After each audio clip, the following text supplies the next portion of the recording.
zillettir sensizem. Ayrılık zillettir sensizem. Sensizem, sensizem ya. Vətənim qurbəttir sensizem. Gündüzüm zülməttir sensizem. Ayrılık zillettir sensizem.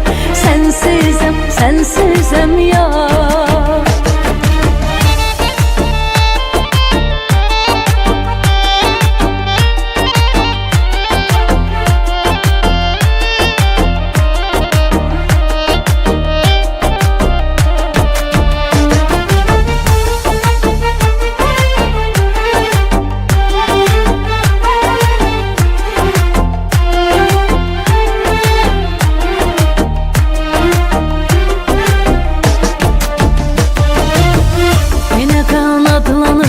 Uçur xəyallar, keçir ürəyimdən qəmli soraqlar.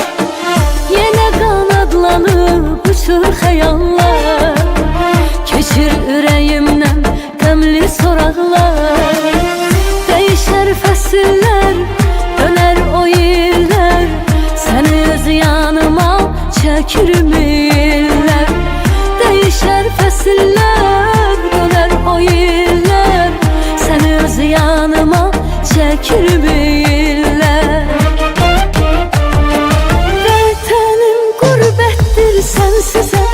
Gündüzüm zülmətdir sensizəm. Ayrılıq zillətdir sensizəm. Sensizəm, sensizəm ya. Vətənim qurbətdir sensizəm.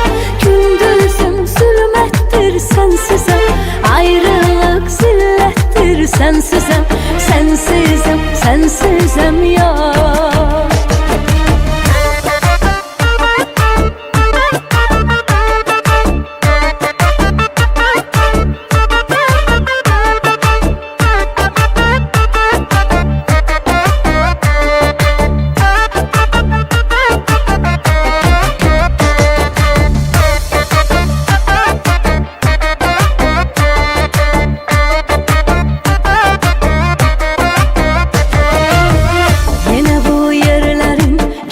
Baharı göynədi qəlbimin köhnə duvarı. Yenə bu yerlərin keçdi baharı, göynədi qəlbimin köhnə duvarı.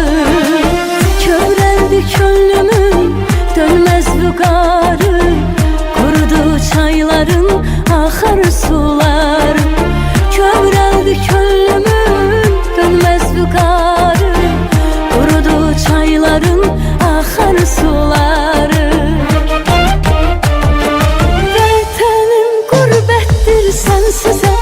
Gündüzüm zülmətdir sensizəm. Ayrılık zillətdir sensizəm. Sensizəm, sensizəm ya. Vətənim qurbətdir sensizəm. Gündüzüm zülmətdir sensizəm. Ayrılık zillettir sensizem. Sensizem, sensizem ya.